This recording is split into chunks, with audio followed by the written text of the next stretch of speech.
Hey everyone, it's Dale Anderson from Fabrik Property Group. Hope you're keeping well. So I just wanted to quickly update you on the latest Zoopla report we've received. I'm going to bring up the report and just run you through the key statistics. Really just give you an insight into what's happening in the UK market. This UK House Price Index brought to you by Zoopla and Home Track. They do research and insights across the market. As you can see, there's been plus 5.3% house growth year on year.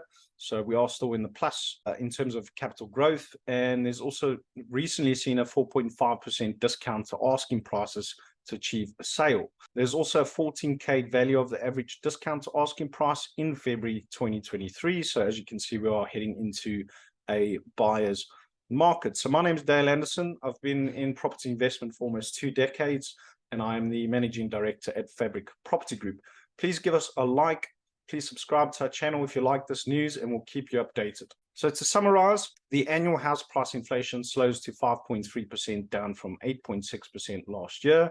Buyer demand and sales volume are 20 to 50% lower than a year ago, but slightly ahead of the pre-pandemic years of 2017 to 2019. Sellers are having to accept an average of 4.5% discount to asking price to achieve a sale, and the average discount to asking price is about £14,000, meaning sellers are having to forego a third of their pandemic house price gains. Broad-based repricing of housing underway. UK house price inflation set to move into low negative year-on-year by summer. And the final point is the market is still on track for a soft landing with modest price falls of up to 5% and 1 million sales in 2023. So the housing market activity has rebounded in line with pre-pandemic levels. Sellers are having to give up discounts to achieve sales, the value of which equate to a third of the price gains made over the pandemic, according to Richard Donald, the Executive Director of Research. As you can see by the graph, 2 different ways to view sales market trends. You've got your pre-pandemic years, and then you've got your year-on-year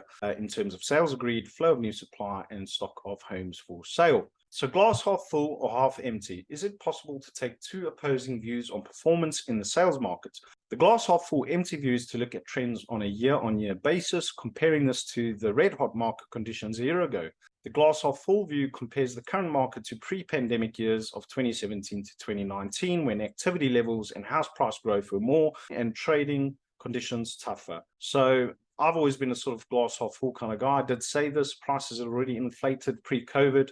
So even if prices are down 5% this year, you haven't lost much in terms of capital growth. So plus 8% demand for homes in February 2023 compared to the pre-pandemic years. It's not to say that prices are not going to go down further. Our data shows demand from home buyers has rebounded in the first 2 months of 2023, but remains at half the level recorded a year ago. New sales volumes in early 2023 have also recovered, tracking the usual seasonal upturn, which we see each year, albeit 24% lower than this time last year. And the reality is that current market conditions are more aligned with the pre-pandemic years, with a demand 8% higher and sales agreed up 1%. So this is more useful benchmark for businesses as they plan strategies and investment decisions. Now the frothy market conditions of the pandemic years are well and truly behind us. Supply returns to normal levels, boosting choice. Slower sales and steady flow of new supply have boosted the stock of homes for sales by over 60% compared to last year. So this creates more choice for home buyers who now have more room to negotiate on price. It also helps reduce the upward pressure on house prices. Sellers, supported by agents, are adjusting asking prices in the face of weaker demand. Over 40% of homes currently listed for sale on Zoopla have seen their asking prices reduced to attract price-sensitive buyers. These adjustments have been broadly uniform across regions and property types. So is it a good time to invest? Possibly. You can negotiate. We are in a buyer's market rather than a seller's market, which can be an advantage if you're looking for a good deal. Yes, sales agreed compared to pre-pandemic years in the Northeast, Scotland, London, Yorkshire and Humber, Northwest, Wales, Southwest, Southeast, West Midlands. So as you can see, the Northeast and Scotland still seem to have a higher demand than some of the southern regions. So 14K median discount on asking price for sales in the last month. That's quite a big discount if you're looking to get on the property ladder. Activity levels holding up in more affordable markets, while overall sales volumes are lower year on year. They are ahead of the pre-pandemic years in more affordable housing markets such as the Northeast and Scotland. This is because higher mortgage rates have less of an impact on demand in lower value markets. In contrast, sales volumes in the Midlands and South of England are up to 9%, lower compared to the pre-pandemic period. High house prices, which have grown fast over the last 2 years, means a greater impact on buying power and levels of demand from would-be buyers. So sales are 4% above their pre-2020 levels in London. Far from being an affordable market, house prices and market activity have significantly underperformed the rest of the country since 2016. So the asking to achieve price gap widens to the largest it has been for 5 years. While sales volumes have recovered, sellers are having to accept larger discounts to the asking price to secure sales. So buyers are negotiating on the original asking price. Before the pandemic boom in England, Wales, and Northern Ireland, in Scotland, most homes marketed as offers over are now having to be reduced. The latest data from valuation and risk business Home Track shows that the discount to achieve a sale has increased over the last 5 months and currently stands at 4.5%, an average of £14,100 discount per sale. Discounts to asking price are larger than in the pre-pandemic years and reflect the rapid transition from a hot sellers market where most buyers had to pay a premium price over much of 2021 and 2022 to a buyer's market with more negotiation and prices being more affordable for would-be buyers. Putting this discount into context, the average UK home grew in value by £42,000 over the pandemic, suggesting sellers having to forego an average 33% of their pandemic gains to achieve a sale. So they haven't made a loss, they're still up, but they're having to forfeit some of that, the gain that they have made of the pandemic and the inflation in the market. There is a graph, discounts to asking price high since 2018. So as you can see, this chart from Home Track shows the potential discount you can achieve from 2018 up until February 2023. So a soft reset in house prices is underway, and this is what I said. I did believe it was more of a soft landing than a massive crash or doom and gloom drop. 20% hit to buying power at 4% mortgage rates compared to 2% mortgage rates a year ago. So obviously interest rate rises have affected demand. Buying power is starting to recover as mortgage rates start to fall from their 16% highs of late 2022.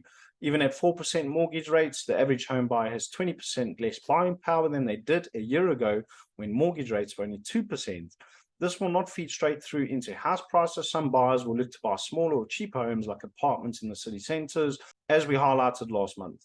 Others may inject more equity into purchases or be in a position to spend more on mortgage repayments. So house price indices have started to pick up the decline in agreed prices over recent months. Our house price index is now registering modest monthly price reductions, which have dragged the annual rate of inflation lower to 5.3%. So the Bank of England efforts to reduce inflation, as I've said in my previous video, is to increase interest rates gradually. Inflation is now starting to get more under control. We expect our UK index to continue to show small month-on-month price reductions over the next 2 to 4 months as a soft reset in house prices continues. So by the summer, we anticipate our index to be recording modest annual price reductions of up to 2 or 3%.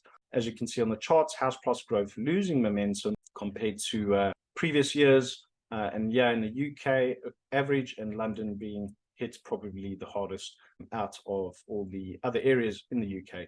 On a regional basis, the annual growth rate ranges from plus 2.5% in London to plus 7.1% in Wales. The real weakness in price inflation is coming through southern England mostly, where high house prices or inflated house prices compound the impact of higher mortgage rates on buyers. So buyers tend to look north or in other areas where prices are still more affordable. Our index continues to show above average house price growth in affordable regions, towns next to larger employment centres, covering postal areas such as Oldham, Dudley, Wolverhampton. Inner London areas continue to top the list with the weakest rates of annual price growth, although no postal areas are registering year-on-year price falls at this stage. So what is the outlook? The housing market is adjusting to higher mortgage rates better than many had feared, and it's welcome news to see mortgage rates for new buyers now in the 4 to 5% range and even lower from some lenders. Mortgage rates are unlikely to get much cheaper, but competition among lenders will remain strong and keep deals attractive for borrowers. Our view has always been that 4% mortgages are manageable and consistent with very low levels of house price growth or price falls in real terms. It is welcome to see evidence of greater realism from sellers on pricing to secure a sale. The gains made over the last 2 years provide a buffer that can be used to unlock sales, and it appears that this adjustment in pricing is uniform across the market by area and property type. So all this points to reasonable levels of turnover in 2023, which will support business plans for agents, builders, and lenders. The industry can manage modest price falls so long as the impetus to move remains. Working from home, increased retirement, and high immigration all continue to stimulate demand to move home. So here's your house price index, country, region, and city summary. The Zoopla house price index is a repeat sale-based price index using sold prices, mortgage valuations, and data for agreed sales. And the index uses more input data than any other, is designed to accurately track the change in price for UK housing. So here we can see the annual price change: Nottingham 7.8%, Birmingham 7.4%, Manchester 6.9%, Cardiff 6.5%, Liverpool 6.5%. Remember, this is year on year. There's no doubt prices are gradually slowing down or going down. Prices are still up from where they were a year ago. So Northwest is still at 6.3% higher, Yorkshire and Humber 6%, East Midlands 6.5%, West Midlands 6.6%. So we've got various opportunities in all these different areas. We tend to avoid the south at the moment because we do see potentially low yield, and growth is really slow at the moment. So we'll look at London, but more commutable towns outside of London. So Zoopla House Price Index City Summary, January 2023, show the last 12 months trend in annual and monthly growth rates. The red bars are negative value, and each series has its own axis settings, providing a more granular view on price development. So here we have the 20 city composite, and basically you've got the UK at 260,000 average price. That's still 5.3% year on year since January 2023, and 8.6% as of January 2022. So it's coming down slightly, as you can see. 10.6% Nottingham, that's down 7.8%. Liverpool is 11.3%, now at 6.5%. I think much needed cooling off of the market as interest rates have increased. The year-on-year growth has slowly declined, but people who bought prior to the pandemic or during the pandemic are still in a cash flow positive position, or prices are still at a increased rate. This may change, nobody knows. We are seeing a softer landing in the market with gradual price slowdowns, gradual interest rate increases, but gradually interest rates seem to be also stabilizing and hopefully coming down. So we don't know what's next for the market, but we will certainly keep you updated. Please remember to click subscribe, like our channel. I'll keep you updated on the latest market news. And yeah, we really appreciate you taking the time to follow us, like us, and check out more about what Fabrik Property Group does and what we can offer you as a buy-to-let investor. I hope you're well, have a great weekend, and take care.